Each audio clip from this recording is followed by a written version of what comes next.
Banyak lahan itu diperoleh secara kolusi yang tidak jelas.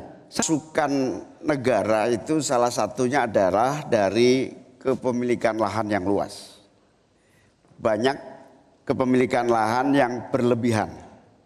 Akumulasi kekayaan hanya di segelintir orang dan selalu menjadi topik yang belum pernah selesai sampai hari ini.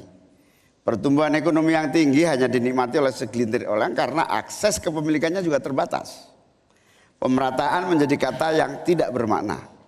Maka saya ingin pendapat Pak Mahfud, bagaimana mewujudkan keadilan sosial dimulai dari pemerataan kepemilikan tanah, akses dan lahan. Karena kalau sampai hari ini begitu, maka tidak akan pernah ada kemampuan rakyat untuk mengakses modal ekonomi. Terima kasih. Baik, silakan Pak Mahfud untuk menjawab. Waktu Anda untuk menjawab 2 menit, kami persilakan Bapak. Cak Imin, itu diskusi sudah lama. Sejak zaman Bung Karno itu dulu mengeluarkan undang-undang land reform, redistribusi lahan itu tadi. Yang sampai sekarang itu tidak jalan meskipun undang-undangnya masih berlaku. Kenapa? Lagi saya katakan, ini pada aparat, pada kedisiplinan kita, pada penegakan hukum kita. Itu masalahnya sebenarnya. Coba sekarang ini, kalau data yang pernah saya dengar dari Pak Prabowo beberapa tahun lalu, 1% penduduk menguasai 75% lahan. 99% penduduk berebut mengelola hanya 20% lahan sisanya. Memang timpang. Oleh sebab itu upaya-upaya pemerataan itu harus terus dilakukan.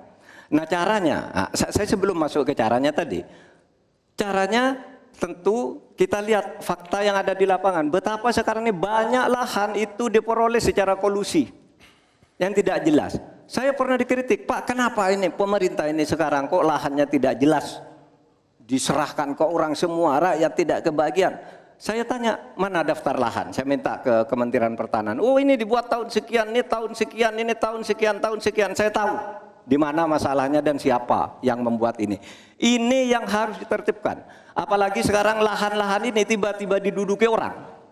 Diduduki orang sampai puluhan tahun, negara diam aja. Bahkan mau diberi ampun. Kemarin itu, diberi pengampunan pajak. Saya bilang, ini harus pidana, masuk. Gitu. Dia menguasai tanah 22 tahun tidak bayar pajak lalu diberi ampun asal mulai baik-baik kembalikan seandainya pajak. Tidak bisa, saya bilang. Nah sekarang dia ini sudah masuk pidana dan sudah inkrah. Nah itu saya kira jalan yang keluarnya itu kedisiplinan kita menegakkan aturan.